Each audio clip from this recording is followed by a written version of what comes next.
Sambungkan wayar motor ke slot motor.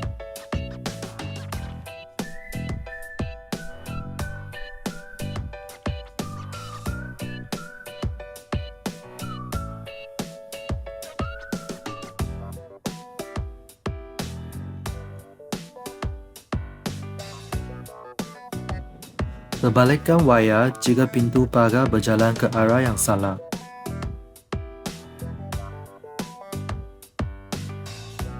Sambungkan wayar sensor ke slot count signal.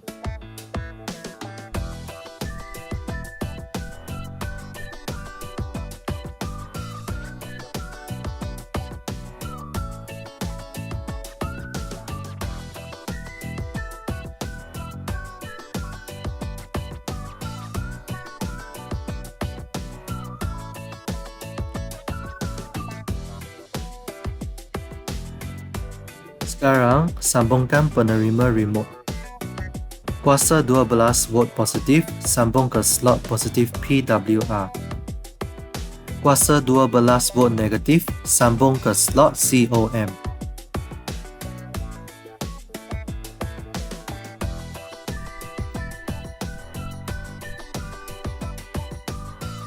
COM sambung ke slot kanan P.SW.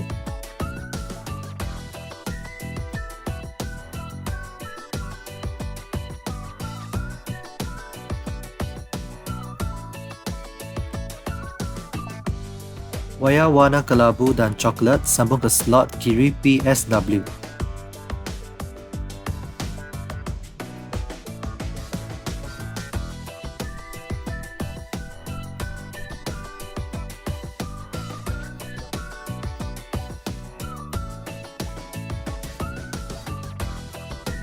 Lepas tu, kami sambungkan pengubah kuasa.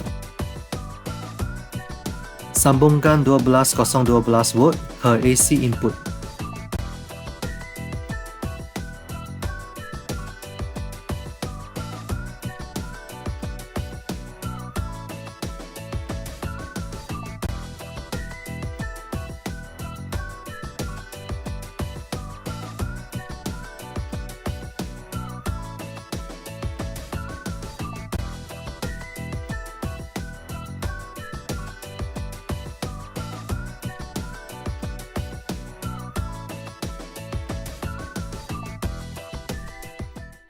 Akhirnya, sambungkan wayar pengubah 240 volt dengan plug dan pastikan ada bunyi tik-tak.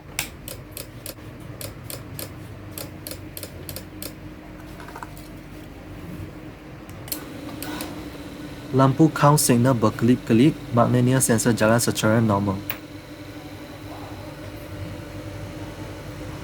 Motor akan berjalan dengan mod pengiraan pada kali pertama dengan perlahan selepas pasang elektrik. Lepas tu, kelajuannya akan menjadi lebih cepat.